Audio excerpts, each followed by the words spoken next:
Salut à toutes et à tous, je m'appelle Noé Jacomet et vous écoutez Nouveau Paradigme, le podcast qui explore les problèmes et les courants de pensée qui parcourent notre société, sans tabou et sans préjugés. Dans l'épisode d'aujourd'hui, je reçois Siméon Campos, qui entre autres choses est notamment le cofondateur d'une organisation qui s'appelle Safer AI, et avec un nom comme ça, vous vous en doutez, on va parler d'intelligence artificielle, puisque la mission principale de cette startup, Safer AI, consiste notamment à sensibiliser à la fois l'opinion et les décideurs sur les risques associés aux intelligences artificielles, et en particulier en ce qui concerne ce qu'on appelle les modèles de langage multimodaux. Donc pour vous donner un exemple, ChatGPT utilise un modèle de ce type. Vous allez voir que notre discussion s'articule aussi autour de la notion de risque existentiel, qui est un terme dont j'ai parlé récemment dans le podcast. C'est une référence à un concept développé par le philosophe suédois Nick Bostrom. Pour faire très court, un risque existentiel, c'est un scénario dans lequel quelque chose, une entité, une technologie, un événement politique ou même naturel, menace de détruire l'humanité ou la planète. Et c'est ça qui inquiète Siméon et Safer AI vis-à-vis des modèles de langage multimodaux, l'éventualité que ces technologies causent notre perte. Alors pour info, il y a quelques termes un peu barbares qu'on a utilisés à certains moments de la discussion. Quand on parle de AGI par exemple, AGI, c'est un acronyme anglais qui désigne une intelligence artificielle générale. C'est-à-dire une IA qui est capable d'effectuer toute tâche qu'un humain peut effectuer, qui est autonome et qui est capable de s'améliorer. Par ailleurs, les notions d'objectif et d'extinction sont assez importantes et elles reviennent plusieurs fois dans la discussion, mais elles vont de pair parce que quand on réfléchit à des risques existentiels dans ce domaine, la vraie menace, c'est pas tellement un scénario à la Matrix ou à la Terminator, mais plus ce qu'on appelle un non-alignement. Le fait que la machine ait des objectifs qui soient pas tout à fait alignés sur ceux de l'humanité, et que ça provoque notre destruction. Et c'est en ce sens-là qu'on parle d'extinction. Une bonne analogie qui est donnée fréquemment, c'est celle de notre rapport aux insectes. En tant qu'humain, on cherche pas spécialement à les détruire, mais quand nos objectifs divergent des leurs, on les annihile sans même y réfléchir. Le fait de créer des villes tentaculaires, par exemple, ça a détruit énormément d'écosystèmes et d'habitats. C'était pas quelque chose qui était planifié, c'était pas notre but, mais ça en a quand même été la conséquence. Et c'est un peu ça la crainte qu'on peut avoir vis-à-vis de l'intelligence artificielle. Bref, j'épilogue pas sur tout ça, c'était simplement pour vous donner un ordre d'idée du type de risque dont on parle. J'espère que la discussion vous plaira, et donc sans plus attendre, voici Siméon Campos. Alors Siméon, merci d'avoir accepté mon invitation et bienvenue dans Nouveau Paradigme. Comme je l'aurais dit dans l'intro, le sujet qu'on va évoquer ensemble aujourd'hui, ça va avoir trait principalement à l'intelligence artificielle et en particulier à la notion de risque existentiel dans ce domaine.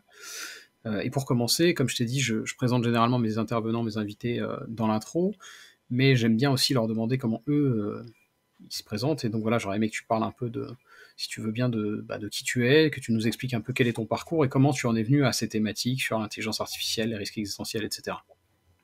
Oui, tout à fait. Donc enchanté, je suis Siméon. Donc moi, en ce moment, je travaille pas mal sur les questions d'IA, de risk management, notamment de risques extrêmes, dont les risques d'extinction. J'ai cofondé 2 organisations, une qui entraîne des étudiants notamment et des doctorants à travailler sur des sujets de recherche qu'on appelle impliqués, donc qui apportent à la société et enfin qui apportent beaucoup. Donc le changement climatique, les pandémies ou encore l'IA, notamment les risques. Et j'ai cofondé une autre organisation qui s'appelle Safer AI et dans le cadre de laquelle je fais de la standardisation, à savoir, donc il y a la loi. La loi, elle dit des choses assez peu détaillées, comme il faut rendre les algorithmes égalitaires ou quelque chose comme ça. Et ensuite, il faut mettre en place des spécifications techniques qui permettent de traduire cette loi en spécifications qui sont implémentables par des techniciens. Et donc, je fais pas mal de ça, un peu de la traduction de loi en détails techniques, notamment sur le risk management et notamment sur les gros modèles de langage, large language models en anglais. Donc c'est les 2 choses qui m'occupent le plus en ce moment. Ça fait 1 an et demi que je travaille en IA. Avant, je travaillais, avant j'étais en études d'économie à l'ENS Lyon. Encore avant, j'étais en prépa BL, ça s'appelle donc économie, mathématiques et humanité. Et encore avant, j'ai grandi dans la campagne ariégeoise. D'accord. Voilà. Ok. Voilà mon parcours en 2 mots. Ok. Amusant. Et juste pour poursuivre un tout petit peu dans cette voie-là, tu vois, qu'est-ce qui t'a donné envie de te focaliser sur ce secteur spécifique de l'intelligence artificielle en l'occurrence? J'étais pas mal dans l'idée d'essayer de maximiser mon impact, quelque chose comme ça. Donc, essayer de trouver les endroits où moi, Siméon, qui travaille dessus, ça change le plus de choses dans le monde. Mhm. Et je suis tombé sur Enfin, en premier lieu, je suis tombé sur Science for All, qui est une chaîne YouTube Ouais. française qui parle de beaucoup de choses, dont l'IA. Mhm. Donc c'est là où j'étais un peu, en premier lieu, sensibilisé à ces questions. Et ensuite, via Science for All, je suis tombé sur un mouvement qui s'appelle l'altruisme efficace. Mhm. Au sein de ce mouvement, j'ai découvert pas mal de thématiques, dont la thématique de pandémie, sur laquelle j'ai travaillé pendant 1 an à peu près, Mhm. et la thématique de l'IA. Et ensuite, au fur et à mesure que les capacités des modèles avançaient, notamment GPT 3.5, Mhm. euh, qui est sorti début 2022, enfin, à partir de mi-2021, début 2022, c'est là où j'ai commencé à focaliser l'essentiel de mon attention aux questions de sûreté de l'IA. Ok. Ok, très bien. Très bien. Oui, effectivement, quand tu as parlé de maximiser ton impact, ça m'a tout de suite fait penser effectivement à l'altruisme efficace qui est dans cette. Enfin, qui prône ce genre de démarche. Et bon, c'est une tangente, donc on va pas rentrer dans le détail, mais c'est très intéressant aussi. Très bien, très bien. C'est bien parce que j'allais te demander donc pour Safer AI, mais du coup tu nous as déjà un petit peu parlé de ton organisation. Avant de poursuivre et de rentrer plus dans le vif du sujet, j'aurais aimé avoir ta réaction. Alors c'est vraiment une citation plus générale, mais j'aurais aimé avoir ta réaction à cette citation que j'avais lue à Shaiman qui était venu, je sais que tu le connais, le futurologue qui était venu dans le podcast. Et donc, comme j'ai vu que tu avais fait son podcast, je me suis dit que ce serait marrant de lire cette citation de Dune, de Frank Herbert, pour voir un peu quel est ton ressenti vis-à-vis de ça. Et je te demande ça parce que comme là on parle de risque existentiel et d'intelligence artificielle, on a quand même un pied dans la prospective. Enfin bref, je te lis la citation et tu vas me dire ce que tu en penses. Alors je cite, le concept de progrès agit comme un mécanisme de protection destiné à nous isoler des terreurs de l'avenir. Qu'est-ce que tu en penses? Euh, euh, Destiné à nous isoler. J'ai créé. Mhm. Donc, je pense que c'est genre. Bon, en gros, je pense que c'est en moyenne vrai, genre plus souvent vrai que pas vrai. Mhm. Euh, je pense juste il y a des barres dans le progrès qui sont moins triviales que d'autres à passer. Mhm. Donc, par exemple, il y a une thèse anthropologique qui est que les personnes qui vivaient avant l'agriculture Mhm. étaient plus contentes que les personnes jusqu'au XVIIIe siècle, Mhm. à peu près, avaient un meilleur niveau de vie, et du fait que l'agriculture, en fait, demande énormément de travail. Mhm. Euh, et du coup, cet aspect, euh, il y a des minima locaux un petit peu, donc des endroits dans la courbe un peu progrès vers plus de, euh, plus de bien-être, plus de protection envers n'importe quelle problématique. Mhm. Euh, des fois, il y a des minima locaux. Enfin, il y a des endroits où c'est moins bien, quoi. Mhm. Et je pense qu'il y a une barre, donc il y avait cet aspect intéressant. Et je pense qu'une barre qui se pose devant nous, c'est la question de qu'est-ce qui se passe si, ou quand on atteint une technologie qui peut permettre à n'importe qui de tuer tout le monde. Donc, un truc qui serait du genre, tu peux faire une bombe nucléaire avec ton savon, quoi, ou quelque chose Mhm. comme ça. Euh, Bah, je pense que c'est une autre barre qui est un petit peu technique à passer. Et je pense Mhm. qu'en gros, la, je pense qu'en gros, cette barre, elle est à peu près au niveau d'intelligence générale. Ok. Euh, Après, il y a un niveau de lecture un peu plus,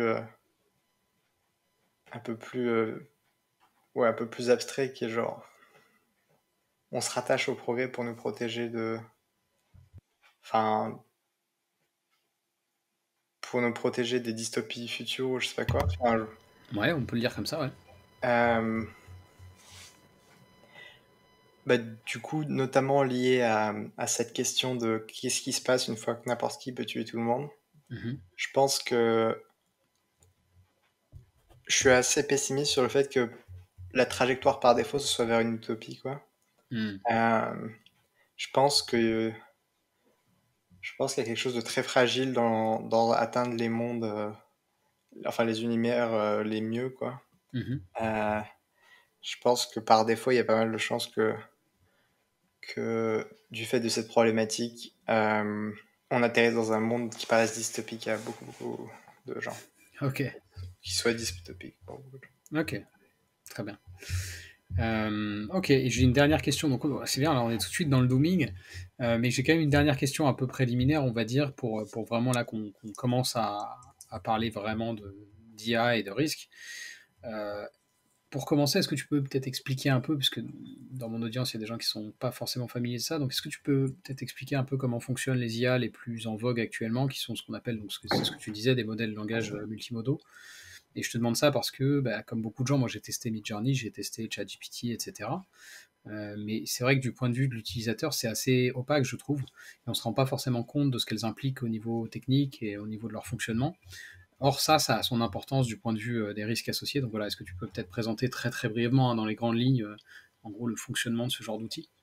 Ouais, moi je vais me focaliser surtout sur les modèles de langage, Mhm. donc ChatGPT et autres, les plus gros, euh, parce que je pense que c'est les modèles qui ont les meilleures propriétés pour euh, pousser un petit peu les frontières de la cognition artificielle, on pourrait dire. Donc Mhm. générer des systèmes qui sont de plus en plus capables de résoudre une grande variété de tâches. Mhm. La façon dont ça fonctionne, c'est assez simple. C'est on prend un modèle, donc le mot technique, ça s'appelle transformer, Mhm. et ça fait partie d'une classe plus grande qu'on appelle les réseaux de neurones. Et l'idée, bon, est-ce que j'explique ces réseaux de neurones aussi ou pas? Non, c'est pas nécessaire. Ok. L'idée, c'est on apprend ce modèle à prédire le prochain mot Mhm. sur des grands corpus de texte. Donc imaginez un livre entier, le livre que vous lisez, on le donne au modèle et on Mhm. lui apprend en lui disant le début de la phrase du livre, donc je suis un. On lui apprend à produire le prochain mot, donc je suis un chat. Et donc s'il dit je suis un concombre, il a perdu et il perd des points. Et du coup, ensuite, on l'améliore un petit peu pour qu'il ait plus de chances de dire je suis un chat la prochaine fois. Mhm. Et en faisant cette tâche, du coup, le modèle devient relativement bon à prédire beaucoup de texte. En fait, le truc un petit peu fascinant, c'est qu'on peut voir le texte comme une projection de notre univers sous une forme très compressée. Parce que Mhm. nous autres, les humains, on écrit surtout sur des thématiques qui nous intéressent et on a écrit sur quasiment tout. On a des livres de physique, on a des livres qui décrivent les émotions humaines, enfin tous les romans, etc. Mhm. On a des livres qui décrivent de la cuisine, enfin on a des livres sur littéralement tout, et encore plus si on inclut Internet. Mhm. Et donc il y a cet aspect intéressant qui est que le texte, c'est une espèce de compression très dense euh, de tout ce que l'humain sait, et ce qu'il vit, etc. Et donc, Mhm. de facto, pour apprendre à prédire l'ensemble de corpus de texte aussi divers et variés que un article scientifique dans une revue très célèbre, une poésie de Shakespeare ou un rap de Eminem ou de Lil Wayne, eh Mhm. bien, il faut apprendre à avoir un espèce de modèle du monde, une représentation interne du monde et de comment fonctionnent les différentes choses. Et c'est ça qui, à des échelles vraiment gigantesques, donc des échelles de la taille d'Internet, genre ChatGPT a probablement lu au moins 1% d'Internet, je pense, Mhm. euh, on arrive à des modèles qui ont juste sont assez fascinants parce que tu peux leur demander des choses et ils sont très capables de dire des choses qui ont l'air très plausibles. Mhm. Il y a une deuxième partie dans le ChatGPT euh, qui est plus courte, qui est on entraîne le modèle à essayer de prédire des phrases que préfèrent les humains. Donc en Mhm. gros, le modèle, je le simplifie un petit peu, mais le modèle génère une phrase et si l'humain n'aime pas, on lui met une baffe, donc on lui dit Mhm. fais plus ça, et si l'humain aime bien, on lui dit cool, refais ça plus souvent. Et ça, l'idée de ça, c'est parce que Internet, c'est amoral. Sur Internet, il y a des sites comme 4chan où il y a des gens qui racontent, enfin, qui disent des choses qui sont Mhm. pas toujours très saines. Euh, et, euh, et donc, par défaut, le modèle, il est complètement amoral. Tu peux lui demander, aide-moi à quelle est la meilleure façon de torturer les enfants. Il va dire, il va compléter. Et du coup, pour éviter de faire ça, cette deuxième partie avec on dit human feedback, donc avec des retours d'humains, pour que le modèle il dise le texte que vous avez sans doute déjà vu. Je suis une IA développée par OpenAI et je ne peux pas répondre à cette question. Voilà. Très bien. C'est très bien. Je pense que c'est très clair. Parfait. Alors pour enchaîner, tu fais partie des personnes qui ont signé la fameuse lettre ouverte d'il y a quelques mois qui demandait aux différentes boîtes produisant des modèles de langage multimodaux de mettre en pause l'entraînement de leurs IA respectifs pendant minimum 6 mois. On se souvient que ça avait fait les gros titres puisque parmi les signataires, il y avait des grands noms, entre guillemets. Je pense à Elon Musk, Steve Wozniak, Yuval Noah Harari, etc. Et il me semble que pour justement entrer dans le détail et dans le vif du sujet, c'était une bonne porte d'entrée, cette lettre ouverte. Est-ce que tu peux expliquer un peu pourquoi tu l'as signée et quels en étaient les objectifs, etc. Tout à fait. Donc la problématique qui m'inquiète quand on parle vaguement de risque d'extinction, etc., c'est en gros, on s'apprête à développer une espèce qui est plus intelligente que les humains. Et il s'avère qu'en général,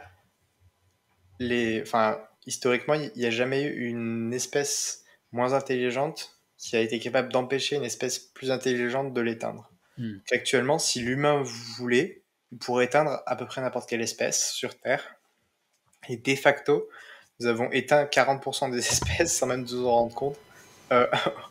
Ce qui a été appelé récemment sixième extinction de masse, du fait du développement de la civilisation industrielle.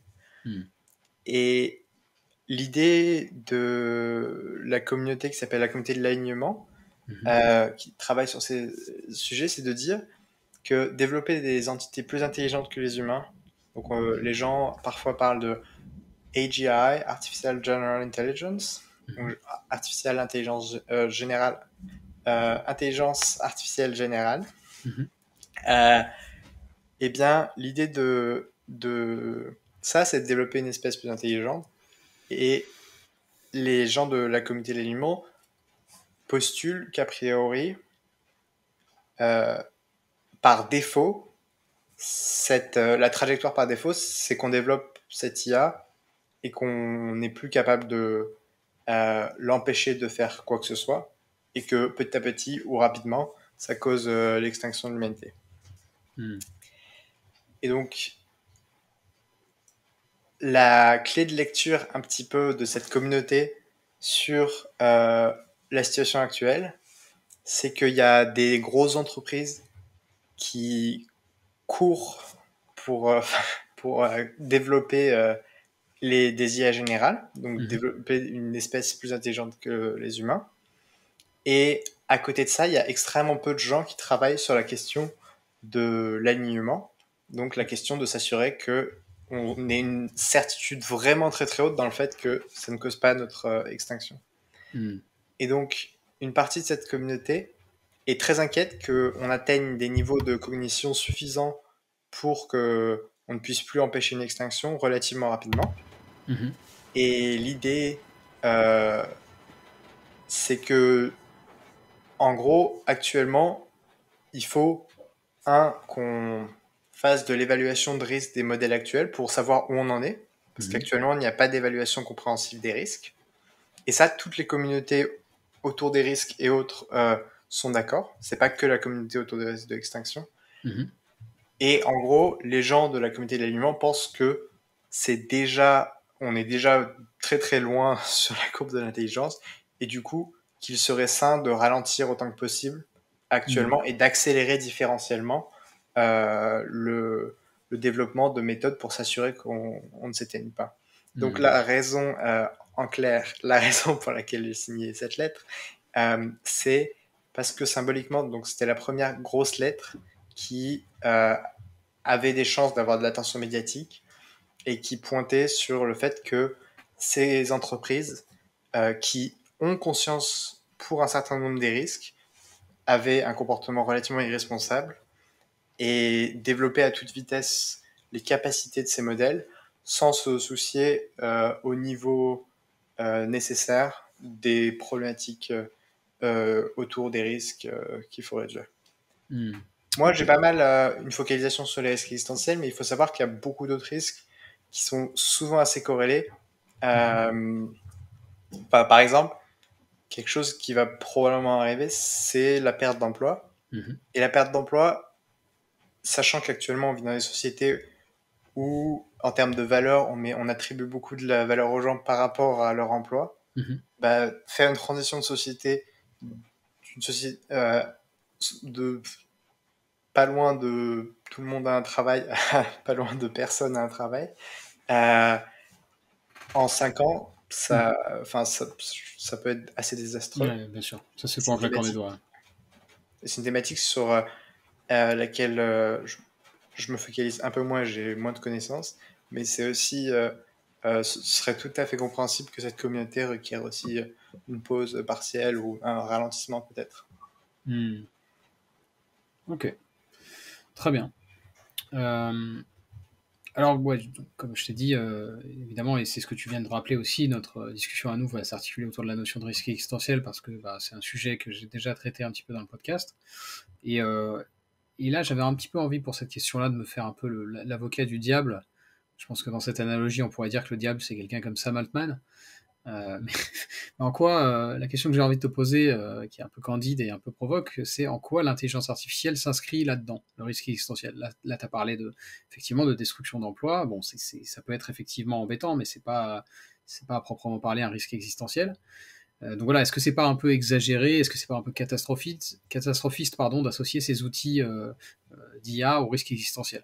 Moi, je veux bien que ça présente des risques voilà, de déstabilisation, mais est-ce que c'est forcément si majeur que ça? Est-ce que c'est forcément si dangereux que ça? Euh, ouais, donc la première intuition, c'est celle que j'ai déjà partagée, à savoir, jusque-là, les espèces plus intelligentes ont eu la capacité d'éteindre les espèces moins intelligentes, poussées à l'extinction. Mhm, Et ça, même sans rendre compte. Les humains n'ont pas désiré de pousser 60% des oiseaux à l'extinction. mhm, C'est parce que les humains valorisent leur bien-être personnel qu'ils développent des grandes villes et une civilisation industrielle et que ça pousse les oiseaux à l'extinction. mhm, Et en gros, il y a cette intuition que une fois que tu perds le pouvoir, donc que tu développes des entités qui sont plus compétentes que toi, mhm, euh, bah, en gros, pourquoi elles te suivraient encore, quoi? Pourquoi elles obéiraient encore à tes ordres? Euh, c'est un peu comme quand vos enfants, euh, ils ont 18 ans. Pourquoi obéiraient-ils encore à vos ordres puisqu'ils sont plus dépendants de vous? Il y a cette mhm, intuition de, de déplacement du pouvoir vers les entités plus compétentes. Euh, et du coup, se poser ouais, pourquoi est-ce que les humains auraient encore une, euh, une capacité à imposer leurs préférences et leurs normes sur celles des IA? Une des intuitions assez fortes qui est sous-jacente à la question des risques d'extinction, mhm, c'est ce qu'on appelle la convergence instrumentale des objectifs. mhm, Donc, en gros, euh, il est assez probable qu'on développe des entités qui ont des objectifs. Parce que la raison pour laquelle on développe des IA en premier lieu, c'est pour surmonter des obstacles qu'on n'a pas su surmonter en développant des logiciels normaux, par exemple. mhm, Et euh, qu'est-ce que on demande à des IA? Typiquement de surmonter des obstacles qui sont pas forcément faciles à voir venir ou qui sont pas fréquents. mhm, Et à mesure que tu entraînes des choses à surmonter des obstacles, toujours dans la même direction, une mhm, façon probablement, c'est pas certain, il y a pas mal de débat, mais assez naturelle d'encoder euh, le fait de vouloir surmonter beaucoup d'obstacles pour, par exemple, faire de l'argent, mhm, c'est de développer l'objectif de faire de l'argent. Donc mhm, il y a le postulat un peu qu'à mesure qu'on va entraîner une IA à maximiser le montant qu'il y a sur un compte en banque, mhm, il est possible qu'elle développe un objectif interne des préférences d'une certaine façon pour avoir beaucoup d'argent. mhm, Et en gros, la problématique de la convergence instrumentale des objectifs, c'est que pour tout objectif, quantitatif et qui n'a pas de limite supérieure, eh bien, une des meilleures façons de l'atteindre, si vous en avez la capacité, c'est d'acquérir du pouvoir. Donc, en gros, si vous voulez protéger votre famille, par exemple, genre être sûr que votre famille ne meurt jamais, ou meurt avec une probabilité aussi basse que possible, eh bien, si vous avez la capacité d'avoir 1 milliard d'euros, il faut absolument le faire. Parce qu'avec 1 milliard d'euros, vous pourrez acheter énormément de choses qui vont vous permettre de protéger votre famille. Si vous avez la capacité d'être président des États-Unis, il faut probablement le faire aussi. Parce que vous aurez du coup la meilleure garde ou je sais pas quoi pour votre famille. Enfin, il y a différentes choses comme ça, différents axes de pouvoir qui, a priori, vont vous aider dans votre capacité à atteindre votre objectif. Et l'intuition, c'est que du coup, indépendamment des objectifs qu'on va donner à nos IA, si à un moment elles deviennent suffisamment compétentes pour être en mesure d'acquérir du coup pouvoir, il serait rationnel pour elles de le faire. Et donc, concrètement, ça veut dire quoi? Ça veut dire, je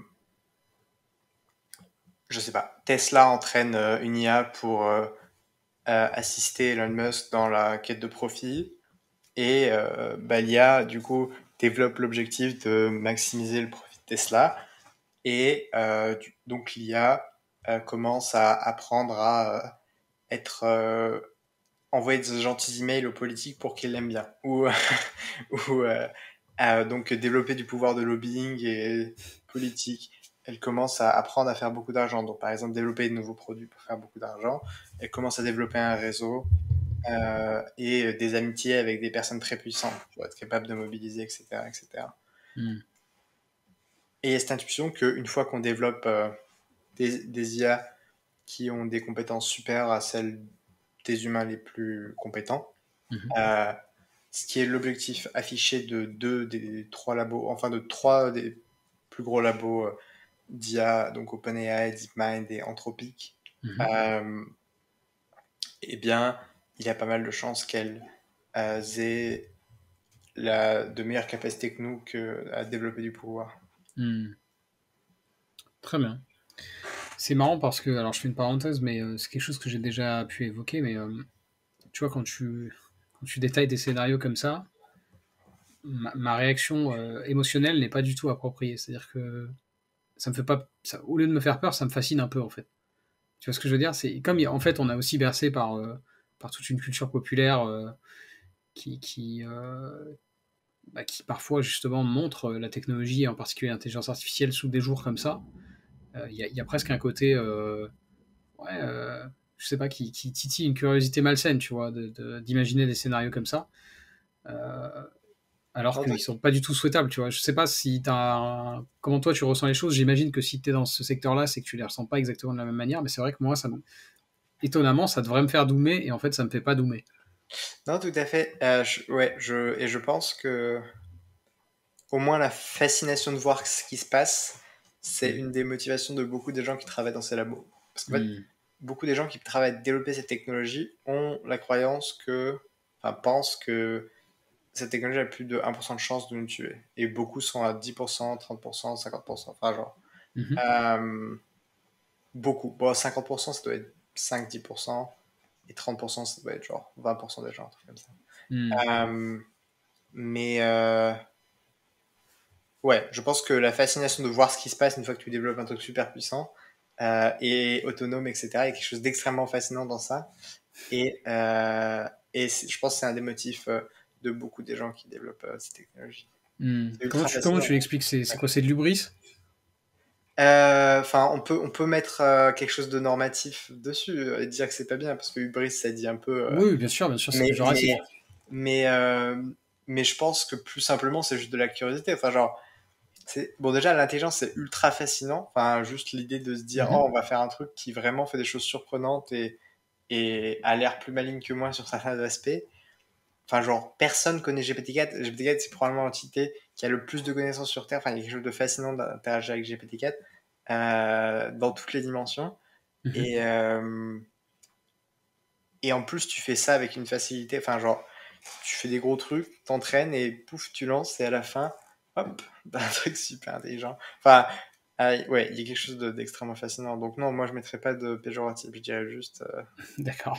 la curiosité. Et je pense que la curiosité en général est très très très bienvenue. C'est juste qu'il y a quelques endroits où c'est pas évident de bien gérer. Ok, très bien, très bien. Et d'ailleurs, alors toujours pour rester sur ces sujets, on avait, pour préparer l'interview, on avait échangé très très vite fait au téléphone. Et je te disais que moi j'aimais bien la position du Center for Humane Technology, donc sur ces questions-là. Donc c'est des gens comme Asa Raskin et Tristan Harris, qui sont, je dirais, alors ils sont à la fois prudents et un petit peu alarmistes, et en même temps ils sont relativement modérés, je dirais. Et au contraire, j'étais un peu sceptique vis-à-vis de positions plus extrêmes comme celle de Eliezer Yudkowsky. Et toi, tu me disais qu'en fait, il n'est pas nécessairement si éloigné des vrais risques que ça, et que c'est peut-être lui qui a raison, in fine. Est-ce que tu peux développer un peu ça et présenter peut-être brièvement qui est Yudkowsky, ce qu'il dit sur l'intelligence artificielle, etc. Ouais, tout à fait. Donc Ilya Rutkowski, c'est un peu le fondateur du domaine d'une certaine façon. Mhm. Il est entré dans le domaine, il a commencé à y réfléchir bon, dans les années 1990. Donc, Mhm. le domaine, pardon, je parle pas juste de l'IA, je parle de AGI, donc des IA générales. Mhm. Il y avait déjà des gens qui travaillent sur des petits algorithmes, mais en gros, très peu de gens se souciaient de l'intelligence générale parce que quand tu sais pas quand tu sais pas enseigner un modèle à faire des additions, ça paraît pas forcément prioritaire de réfléchir Mhm. à des choses de niveau humain. Et Yudkowsky a commencé dès 2001, il a commencé à écrire, il a fondé le Singularity Institute, qui était la première entité dédiée à essayer de développer ça. Et Mhm. ensuite, 5 ans après avoir, je suis pas sûr des 5 ans, entre 1 et 5 ans après avoir commencé à essayer de développer lui-même une intelligence artificielle générale, en fait, il a compris que par défaut, une intelligence artificielle générale aurait pas mal de chances de causer de l'extinction. Donc, il a compris plein de choses liées à une IA générale. Et à partir de là, du coup, il a essayé de résoudre le problème adjacent au développement de l'IA générale, qui est le problème de l'alignement. Et la raison pour laquelle je dis il a de bonnes chances d'avoir raison, c'est juste que lui et ses cofondateurs, c'est ceux qui ont une des compréhensions les plus profondes des implications de l'IA générale et super intelligence notamment. Donc une fois qu'on atteint des niveaux de cognition genre au bout du spectre des humains comme Einstein par exemple ou au-dessus. Mhm. Euh, et pourquoi c'est ceux qui ont une des meilleures compréhensions? Bah c'est juste ils ont passé beaucoup de temps à y réfléchir quoi. Mhm. Genre 5-10 ans au moins je pense. Et enfin, moi, ça me fascine de discuter avec eux parce que quand je discute avec eux, parmi les gens où j'apprends le plus en termes de densité, quoi. Mhm. Parce que justement, sur ces sujets, ils ont vraiment beaucoup réfléchi. Et il y a certaines façons dont ils pourraient avoir tort. Notamment, ils n'avaient pas du tout anticipé la technologie des large language models, qui a des Mhm. caractéristiques qui sont intéressantes de façon différente à la technologie à laquelle ils avaient beaucoup plus pensé, qui s'appelle reinforcement learning, donc Mhm. apprentissage par renforcement. Et mais du coup, ouais, je pense que ils ont l'air un peu fous parce que indépendamment de ce qu'ils pensent sur l'IA générale, ils ont des normes de communication qui sont extrêmement comment dire abruptes, j'allais dire. Mais en gros, ils veulent être absolument vrais. En gros, ils veulent dire tout ce qu'ils pensent. Mhm. Euh, du fait de raisons un peu techniques. Ils veulent dire vraiment tout ce qu'ils pensent déontologiquement. Et donc, ça les amène à dire des choses qui sont parfois, dans certains contextes, pas appropriées, en tout cas, qui font réagir les gens très négativement, ou des choses qui sont extrêmement en décalage avec le reste de la société ou des gens. Euh, et, euh, et du coup, ils passent un peu pour des fous de temps en temps. Mhm. C'est vrai que Yudkowsky, en plus, a comment dire, des tics. C'est vrai il a un côté un peu neuroatypique, j'ai l'impression, quoi. Ouais, clairement. Clairement, ouais. Ok, très bien. Alors maintenant, j'ai envie de te dire, bon, c'est bien, on a parlé de risque, on a parlé de danger, on a été dans le dooming, mais qu'est-ce qu'on fait? quelle est la marche à suivre? On a identifié un certain nombre de choses. Toi, en plus, tu es dans cette démarche-là, puisque Safer AI, c'est, comme le nom l'indique, c'est évidemment... l'objectif, c'est pas de contrecarrer l'intelligence artificielle. L'objectif, c'est de l'encadrer de façon à ce qu'elle soit développée de manière safe. Donc voilà, c'est quoi la marche à suivre pour avancer sereinement sur ces thématiques?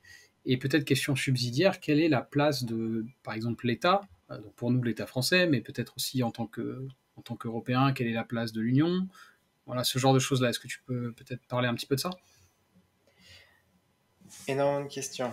Oui, c'est... Euh, que faire? Place de France.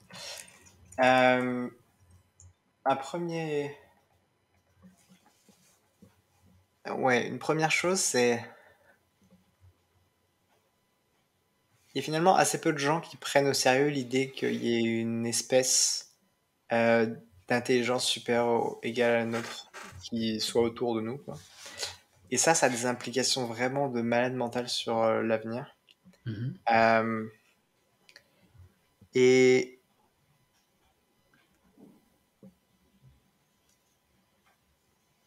en gros, je pense que si plus de monde avait une compréhension de ce que ça veut dire, d'avoir une espèce plus intelligente que nous autour, Mhm. euh, je pense que il y aurait potentiellement plus de gens qui seraient en mode non, on arrête tout, il faut jamais développer une IA générale, en tout cas sous cette forme. Mhm. Ouais, ça a des implications vraiment extrêmement fortes sur énormément de choses. Peut-être pour donner une saveur, comme on dit. Mhm. Une des thématiques, du coup, c'est cette thématique de quand tu as une IA générale autour de toi, enfin, si chacun a une IA générale, chacun peut faire de la science très très avancée et potentiellement chacun peut avoir une bombe nucléaire. Enfin, c'est imagé, mais en vrai, par exemple, sur les pandémies, c'est probablement vrai. Mhm. Chacun peut développer une pandémie qui peut tuer 90% de la population, par exemple. Mhm. Et, euh, et ça, une des thématiques, c'est qu'est-ce que tu fais une fois qu'il y a ça dans le monde? En fait, c'est assez difficile d'éviter des scénarios où il y a de la surveillance relativement généralisée, à savoir que si n'importe qui dans le monde essaye de développer quelque chose qui peut tuer 90% de la population, quelqu'un l'empêche et quelqu'un doit savoir que cette personne essaie de faire ça. Et plus le temps sur lequel une personne en le nécessaire pour développer quelque chose qui peut tuer 90% de la population est petit, et plus la surveillance doit avoir une maille fine. Mhm. D'une certaine façon, on pourrait dire que la NSA la NSA fait déjà un peu de la surveillance généralisée, mais du coup, il y a des aspects un petit peu de gouvernance qui sont un peu techniques, à savoir est-ce qu'il y a des façons de faire de la surveillance généralisée euh, qui satisfont tout le monde et qui permettent pas à une seule personne de prendre un pouvoir de dingue sur tout le monde, des choses comme ça. Donc ça, c'est un petit peu sportif. C'est pas évident d'éviter, par exemple, cette thématique assez rapidement dès que tu as des choses qui peuvent accélérer le progrès scientifique, euh, comme avec très très grande vitesse. Donc ça, c'était juste sur l'aspect. euh, En fait, que faire, ça, t'as besoin, pour dire que faire, de prendre des positions sur quel futur est le mieux, qu'est-ce qu'on veut absolument éviter, Mhm. etc. Bien sûr. Et je souhaiterais que plus de gens aient une compréhension de ces différentes thématiques. Mhm. Euh, euh, Parce que sinon, il va y avoir genre 200 personnes qui vont choisir pour tout le monde. Mhm. Et je sais pas si c'est idéal. Euh, voilà. Ensuite, que faire? Bon, à très court terme, moi, ce que j'aimerais qu'on fasse, c'est développer donc des méthodes d'évaluation des risques qui permettent de dire ce modèle est risqué de niveau X, non, et de dire voilà, donc on sait à peu près tous les risques liés à ce modèle et potentiellement la version un peu plus puissante. Euh, et donc, on peut développer davantage le modèle. En gros, j'aimerais qu'on ait une approche très systématique sur, avant de développer la version prochaine du modèle, on a une espèce de compréhension des risques. Et quand on n'a pas de compréhension des risques, on procède avec pas mal de précautions. Ça implique quoi? Ça implique une forme de coopération internationale pour éviter une dynamique classique en économie qui s'appelle, je sais pas s'il y a un mot pour français, mais course vers le bas, donc race to the bottom, euh, avec l'idée que, par exemple, en santé, si vous n'avez pas de régulateur, et qu'il y a 10 différents développeurs de médicaments qui sont en compétition pour être les premiers à vendre un médicament, et ben, ils vont avoir des incitations à réduire le temps de test de leur médicament pour le déployer plus vite et être les premiers à vendre. Tout à fait. Et on veut éviter ça en IA, on veut éviter que les gens ils aient des incitations à réduire les temps de test pour être les premiers à déployer et gagner le marché, un peu comme Microsoft a fait par exemple. Euh, donc il faut une forme de coopération internationale. Si tu veux, je pourrais rentrer dans les détails de la façon dont c'est possible d'implémenter une Carrément, coopération. vas-y. Ok, donc l'idée c'est, en gros, une des choses les plus délicates en coopération internationale, c'est que l'IA c'est du logiciel, et du logiciel c'est pas évident à réguler parce que tu peux le copier et coller plus ou moins sur un disque dur. Et donc c'est très facile techniquement enfin ce serait relativement facile techniquement pour la Chine ou les États-Unis dans une cave, enfin dans une base sous terre, de développer quelque chose en secret, quoi. Donc on a une chance pour l'instant qui est que l'entraînement des plus gros modèles, donc le développement des plus gros modèles, requiert des puissances de calcul astronomiques. Et ces puissances de calcul sont produites avec des unités de calcul spécialisées qui s'appellent GPU et TPU et qui sont extrêmement difficiles à produire. Pas mal de gens experts dans le domaine disent que c'est la technologie la plus avancée que l'humanité ait jamais développée. Pour vous dire à quel point. En gros, c'est des années et des années d'expertise accumulées sur des microprocess qui permettent de mettre des unités de calcul à des nanomètres près. Donc, genre, sur 1 centimètre, il y a des nombres astronomiques de petites unités de calcul. C'est vraiment fou. Et en gros, la chaîne de production de ces unités de calcul spécialisées est très centralisée. Et ça permet de faire quoi? Ça permet de dire que si on traque, donc si on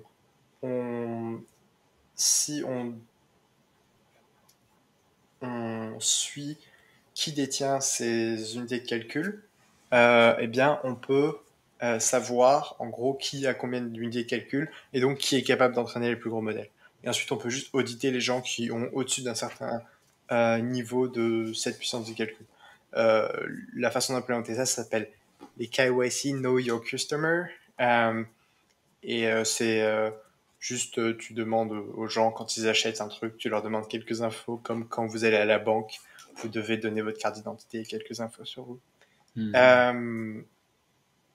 Donc l'idée c'est que grâce à la centralisation de ces chaînes de production, on peut suivre qui est capable de développer système frontière, et du coup on peut faire en sorte que la Chine et les États-Unis puissent avoir confiance en l'un l'autre quand il dit promis, moi je suis pas en train de développer dans une cave un modèle, parce qu'on sait combien d'unités de calcul ils ont. Et ça c'est un peu un challenge autrement. Donc voilà, que faire? Il faut de la coopération internationale, il faut mettre en place de l'évaluation des risques, et si jamais cette évaluation des risques va au-delà d'un certain seuil, donc si jamais on dit oula, l'estimation de la probabilité que ce modèle cause l'extinction c'est 1%, eh bien on dit bah alors il faut mettre en place plus de mesures de sûreté. En fait, le troisième souci, qui est le plus gros souci, c'est qu'actuellement il n'y a pas de plan ou très peu de plans pour développer des systèmes alignés, donc des systèmes où tout le monde est d'accord qu'ils vont pas faire de problème, quoi. Ils vont pas causer de problème.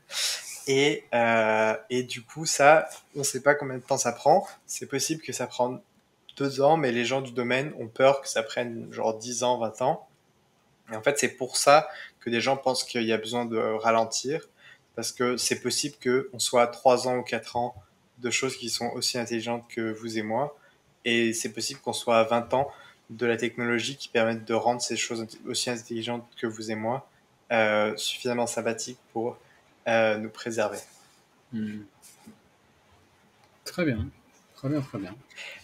La place de l'Europe et la France, je peux dire rapidement. Ouais, vas-y. Alors, l'Europe a développé le EU AI Act, une régulation qui vise à réguler l'IA. Donc c'est une pièce assez sophistiquée qui a été développée pendant les 4 dernières années. L'Europe a quelques malchances et quelques chances. Les malchances, c'est elle a commencé à développer ses systèmes en 2018 et qu'en 2018, tout le monde s'en fichait des large language models, des systèmes de langage comme ChatGPT, et que du coup, ils ont designé l'architecture de la loi d'une façon qui est pas très adaptée pour ces systèmes. En gros, pour faire simple, jusqu'au gros modèle langage, l'IA était très spécifique. Donc, on avait des modèles de reconnaissance de cancer, par exemple, et ce modèle faisait que ça. Et du coup, ça faisait sens de caractériser un système d'IA par son cas d'usage. Donc, on disait, voilà, votre système de cancer, il doit être audité de telle façon et il présente tel risque, donc il a tel niveau de risque. En fait, les systèmes de langage, la problématique, sont très généraux. Et du coup, ça fait un petit peu moins sens de parler de leur cas d'usage parce que juste, on ne sait pas encore tous leurs cas d'usage. Et ils ont énormément de cas d'usage. Et donc, il faut des régulations un petit peu plus transversales. Et donc, fin 2022, quand le monde a découvert ChatGPT, les régulateurs, notamment le Parlement, a commencé à s'agiter. Et ils ont dû, en urgence, parce que c'était vers la fin du processus législatif, ils ont dû en urgence amender l'acte pour essayer d'adapter et de faire rentrer des choses qui permettent de traiter bien de ces modèles. Donc ça, c'est un peu la malchance. C'est presque cette législation, elle a commencé un petit peu trop tôt. Ou en tout cas, les gens qui ont commencé n'étaient pas assez attentifs au champ de la technologique, mais c'est un peu des deux. Voilà. Et la chance, c'est que l'Europe est peu capturée par l'industrie, donc est beaucoup moins influencée par l'industrie que les États-Unis. J'étais à Washington, je vous promets, quand on est européen, c'est très très bizarre le rapport des gens à l'industrie. Enfin, les industriels peuvent se balader dans les bureaux des sénateurs, il n'y a pas de souci. Il y a vraiment il y a vraiment énormément. Et en fait, même vous pouvez regarder les auditions au Sénat. Les sénateurs, les Américains ont un rapport à l'industrie tel que il n'y a aucun problème qu'un sénateur dise à l'industrie éduquez-nous. Et même il y a quelqu'un, genre éduquez-nous s'il vous plaît. Euh, et il y a quelqu'un qui a demandé dans une audition à Sam Altman, CEO d'OpenAI, est-ce que vous voulez prendre la tête de l'agence de régulation? Et il lui a demandé, et Sam Altman a dit non, je suis très content avec mon job actuel. Ils ont demandé, est-ce que vous avez des noms à nous suggérer? Oh là là. Et ça, c'est assez rigolo. Et donc, ils ont un rapport quand même assez différent à l'industrie que nous. Je ne savais pas que c'était à ce point-là. Évidemment, Ouais. on a ce... Non, c'est assez pour nous, c'est assez marquant. Et et donc, on a cette chance que l'Europe est pas aussi affectée. Donc, même si l'Europe a pas pris les meilleures bases, je pense qu'elle a pas mal de chances de d'être au moins un filet de sécurité à l'échelle internationale qui permet de faire que ces systèmes soient pas complètement dérégulés. Et notamment, je pense que ce qu'elle a bien fait pour l'instant, c'est en gros l'architecture commerciale actuelle autour des systèmes de large language model, c'est qu'il y a ces grosses entreprises comme OpenAI et Microsoft qui donnent accès à des API, donc des endroits où on peut se connecter et avoir accès au modèle. Et ensuite, il y a des entreprises qui utilisent cette API pour créer des produits dessus. Et en gros, il y a la question de qui est censé gérer les risques. Est-ce que c'est l'entreprise qui achète le service ou est-ce que c'est l'entreprise qui développe la technologie? Et ce qu'a bien fait l'Europe, c'est qu'elle a mis l'emphase sur l'entreprise qui développe la technologie. Parce qu'en fait, ces technologies sont extrêmement difficiles à manipuler. Genre, il faut des équipes d'ingénieurs gigantesques pour être capable de bouger ça. Et du coup, si on faisait pas ça, enfin, bien évidemment, les big tech étaient pas du tout contentes, mais si on faisait pas ça,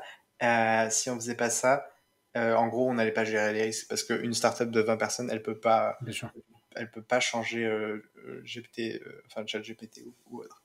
Voilà, et donc ça, c'est quelque chose qu'elle a bien fait. L'autre chose que le UA Act a bien fait, c'est mettre pas mal, enfin un régime de...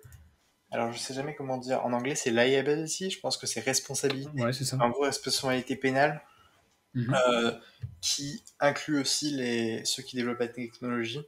Et ça fait aussi sens dans le cas de cette technologie parce que, en fait, comme c'est très difficile à modifier, si jamais quelqu'un crée un produit sur la technologie et que en dessous quelqu'un se suicide parce que le truc à un moment commence à péter un câble, parce que le large language model se pète un câble, ça fait un peu sens que ce soit ceux qui les, enfin ça fait sens que ce soit ceux qui les développaient aussi qui soient responsables pénalement.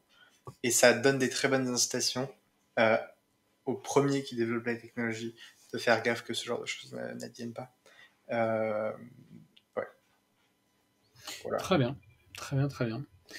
On a fait un bon tour. Alors avant de passer aux questions bonus, j'avais envie de conclure sur une note peut-être plus générale et plus prospective. On a exposé un certain nombre de dangers associés à l'IA. On a aussi, là tu viens de nous donner un aperçu sur ce qui peut être fait pour cadrer un petit peu, et notamment chez nous en Europe, en France. C'est vrai que voilà, il y a des risques, alors déjà des risques existentiels qu'on a évoqués, il y a des risques pas forcément existentiels, mais embêtants aussi qu'on a évoqués en tout début de l'interview. Tu parlais de déstabilisation pardon, économique avec la destruction d'emplois potentiellement. Il y a aussi des risques de déstabilisation politique. Enfin voilà, il y a plein de choses. Euh, Quand tu vois tout ça, quel est ton regard à toi sur l'avenir? Voilà, la question c'est un peu est-ce que tu doumes ou pas? Est-ce que tu es optimiste, pessimiste? Comment, et d'ailleurs, est-ce que tout simplement tu arrives à te projeter? Voilà, c'est jamais évident de faire de la prospective. Comment tu vois tout ça? Ouais. Jusqu'à février et mars, j'étais extrêmement pessimiste. Je pensais qu'il y avait très peu de chances que ça se passe bien pour tout le monde, en tout cas.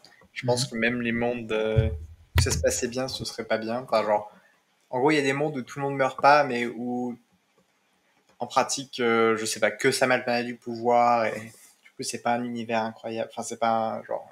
Ouais. Et les autres meurent, ou sont en gros les nouveaux animaux dont tout le monde en a, enfin, dont personne en a à faire, quoi. On les met dans Mhm. un zoo, je sais pas quoi.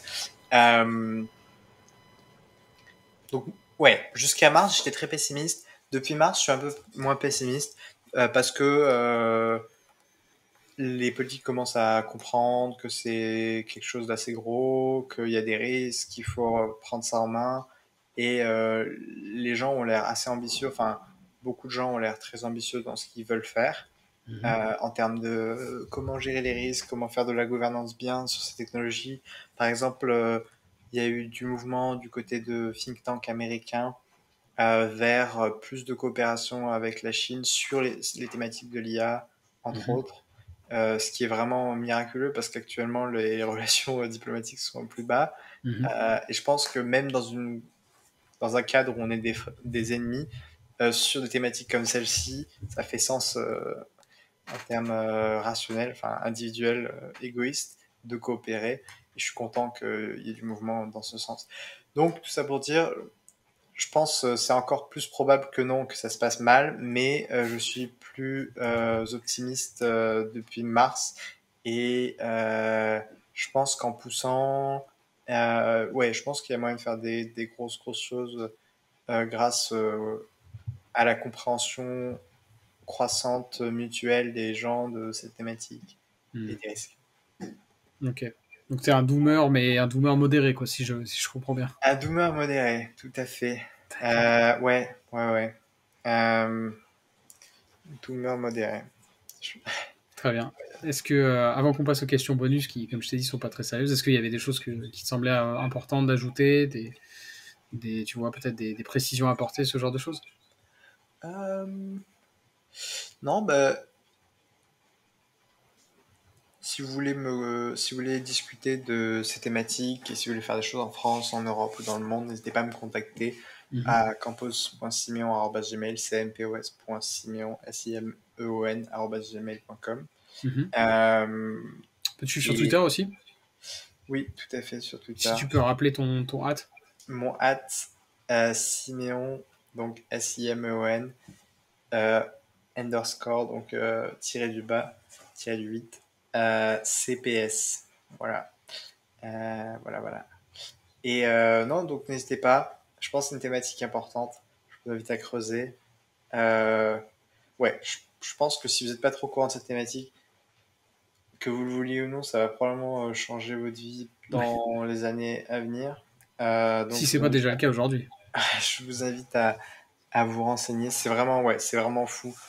C'est fou au point que, en gros, quand on parle quand des gens de ce domaine parlent à des politiques, les gens pensent qu'on leur ment parce que ça paraît trop gros, souvent. Ah, il y a plusieurs choses. C'est vrai que il y a aussi la propension de l'humanité à se prendre de passion pour des choses et à les voir comme des bouleversements quand elles ne le sont pas. En l'occurrence, je pense comme toi, hein, moi je pense que l'intelligence artificielle c'est un vrai bouleversement. Mais tu vois, il y a des gens qui faisaient des scénarios comme ça avec les NFT en disant ça va tout changer. Bon, les NFT c'était pas une révolution, tu vois. Ce qui ne veut pas Ouais, dire que l'IA n'en est pas une, hein, encore une fois. Moi, je pense que l'IA en est une. Mais je comprends aussi pourquoi certaines personnes qui ne s'intéressent pas forcément de près au sujet se disent c'est juste un effet de mode. Dans 6 mois, on n'en parlera plus. Tu vois. Je pense qu'elles ont ouais. tort, mais je comprends pourquoi elles pensent ça. Non, je suis d'accord. Non, ce qui est assez impressionnant et légèrement différent en IA, c'est que des fois, tu peux dire des choses sur des choses actuelles et les Mhm. gens peuvent ne pas te croire. Et c'est ça l'effet marrant. Donc Tu tu peux penses à quoi T'as un exemple en tête là? euh, bah, notamment quand tu parles des capacités de GPT-4 Mhm. et que tu dis que il est un très très bon élève de lycée euh, ou, euh, ou que OpenAI a entraîné une version qui est capable euh, qui est proche d'être aussi fort que les meilleurs élèves de terminale en mathématiques. Euh, Bah ça, en général, les gens, ouais, ils sont en mode comment ça? Ou encore que Anthropic a pour plan d'essayer d'automatiser, enfin d'avoir des experts enfin d'avoir des IA de niveau doctorant ou expert Hmm. en sciences d'ici 2 ans. Enfin, genre tout ça, ça paraît genre comment ça Ouais, ça paraît invraisemblable et pourtant Ouais. c'est vrai. Un autre exemple de ça, et c'est Asa Raskin qui en parlait, je ne sais pas si tu as vu cette conf, c'est l'utilisation de langage multimodaux pour décoder certaines vocalisations animales. Tu vois, potentiellement pouvoir comprendre et éventuellement même communiquer par exemple avec certains cétacés, des choses comme ça. Bah, ça c'est quelque chose qui est Ah, c'est envisageable aussi à plutôt court moyen terme, quoi. très intéressant. Ok, très bien. Mais merci pour ces infos, ces précisions. Merci pour le temps. Je rappelle encore une fois effectivement qu'on peut te suivre. Je mettrai de toute façon tes liens en description sur YouTube. Donc n'hésitez pas à suivre Siméon sur Twitter et interagir avec lui. Et par mail, comme tu as dit. Et donc, bah, pour conclure, comme je t'ai dit, généralement, ce que je fais, c'est des questions bonus. Là, comme on a été pas mal dans le dooming, ça me paraissait bien d'en remettre une couche là-dessus voilà, pour détendre un petit peu l'ambiance. Et donc, on va attaquer tout de suite avec la première question bonus, qui est un classique. Si tu pouvais avoir un super pouvoir, ce serait lequel?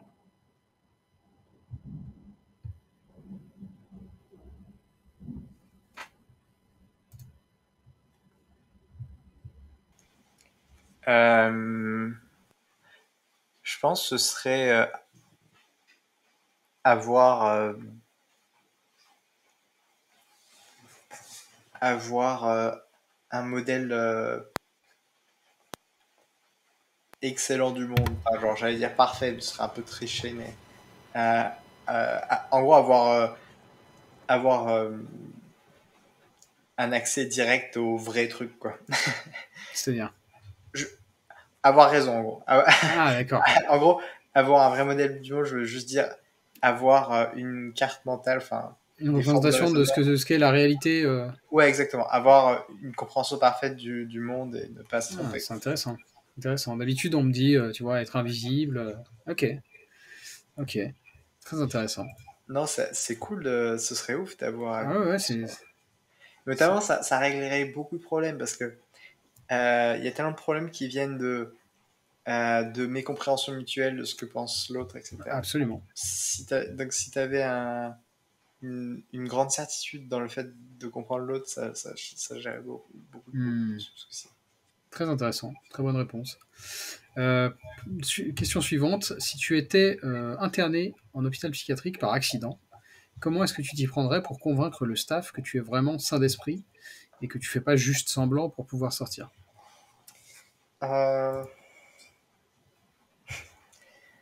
Je pense que je les provoquerais en partie d'échecs.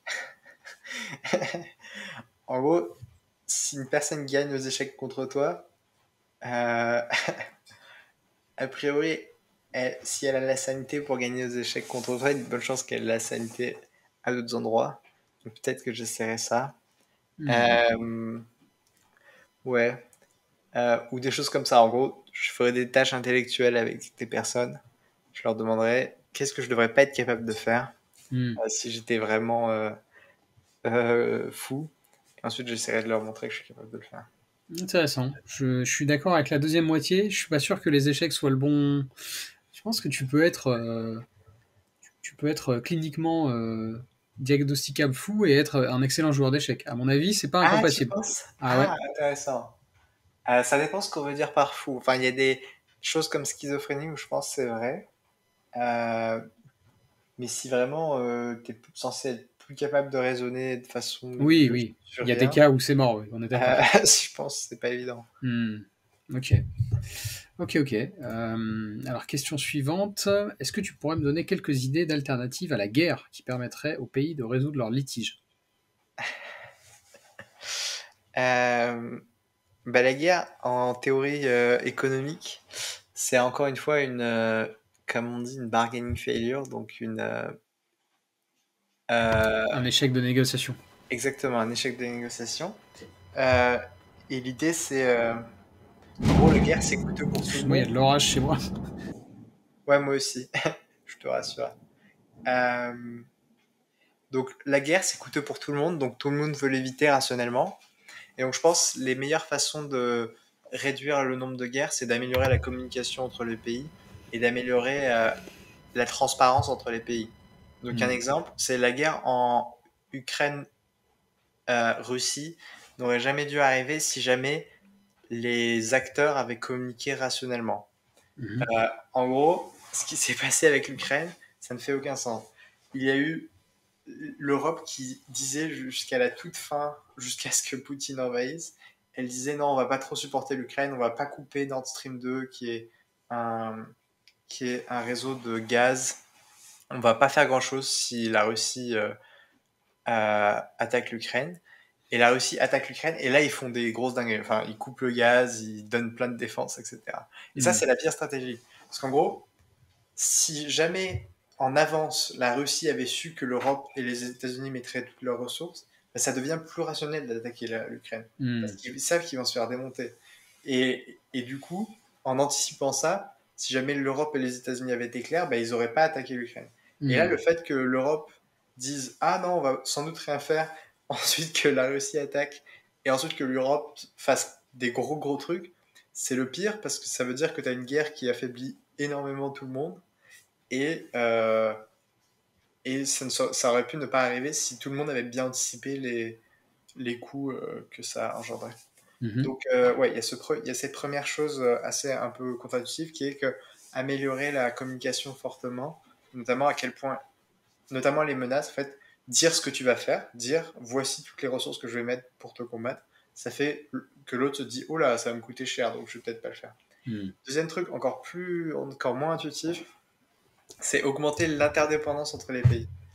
En gros, par exemple, à la fin de la Seconde Guerre mondiale, la France et l'Allemagne s'étaient dit ça fait 2 fois qu'on se met sur la gueule, comment on fait pour arrêter de se mettre sur la gueule une troisième fois? Parce que ça a défoncé. Enfin, la France et l'Allemagne étaient assez puissants et ça les a démontés tous les deux. Et la façon dont ils ont fait, c'est ils ont dit bah, vas-y, on fait un cartel d'acier et de charbon qui sont les deux ressources les plus stratégiques pour faire la guerre. Et en gros, on se rend mutuellement interdépendants sur ça. Et pourquoi c'est une bonne idée? C'est une bonne idée parce que si tu es dépendant de ton adversaire pour une ressource critique à ton pays, bah, ça veut dire que s'il te coupe ta, ta, s'il te coupe l'approvisionnement, t'es fini, quoi. Et si les deux sont mutuellement dépendants, donc si ils sont mutuellement finis, ça devient irrationnel de faire la guerre. Donc on cherche à plus négocier. On cherche à trouver un arrangement. Et donc assez contre-intuitivement, une bonne façon de diminuer les guerres entre les pays, c'est les rendre extrêmement dépendants les uns des autres. Donc je te donne du gaz qui fait que si je te coupe le gaz, t'es fini, mais tu me donnes de l'eau et tout ce que j'ai à manger, quoi. Quelque chose comme ça. Et du coup, c'est deux ressources critiques. Et voilà. Intéressant.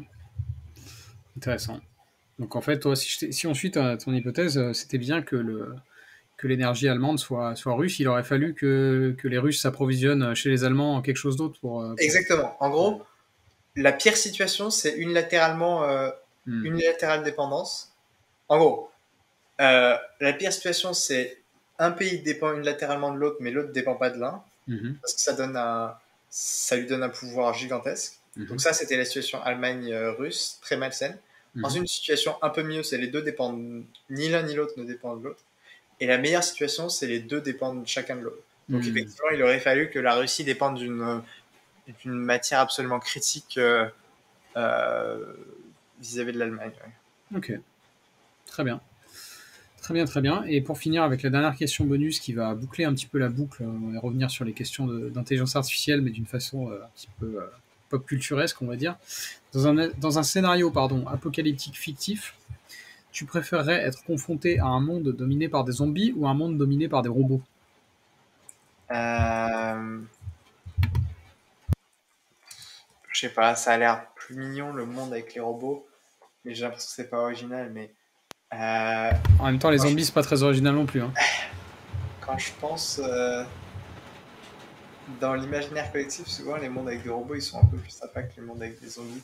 Par exemple, ils sont moins sombres. Donc moi, je préfère la luminosité et les robots. Blanc de préférence, les robots. Ok.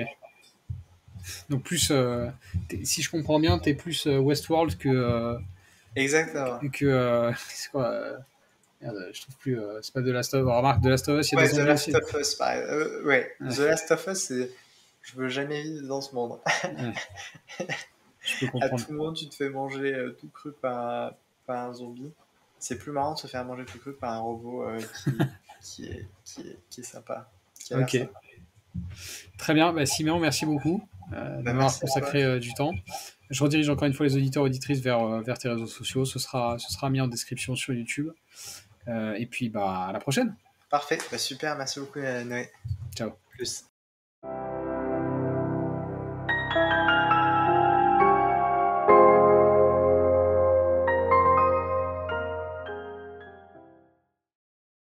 Si vous aimez mon travail et que vous voulez me soutenir, il y a plusieurs façons de le faire. Vous pouvez attribuer une note et suivre Nouveau Paradigme sur Apple Podcasts, Spotify, Deezer et YouTube, ou bien vous pouvez simplement le partager à vos amis et vos proches. Le bouche à oreille aide toujours. Enfin, vous pouvez financer le podcast en vous rendant sur ma page Patreon ou Tipeee. Et quel que soit le soutien que vous m'apportez, merci. C'est vraiment grâce à vous que mon travail peut continuer à exister et se pérenniser.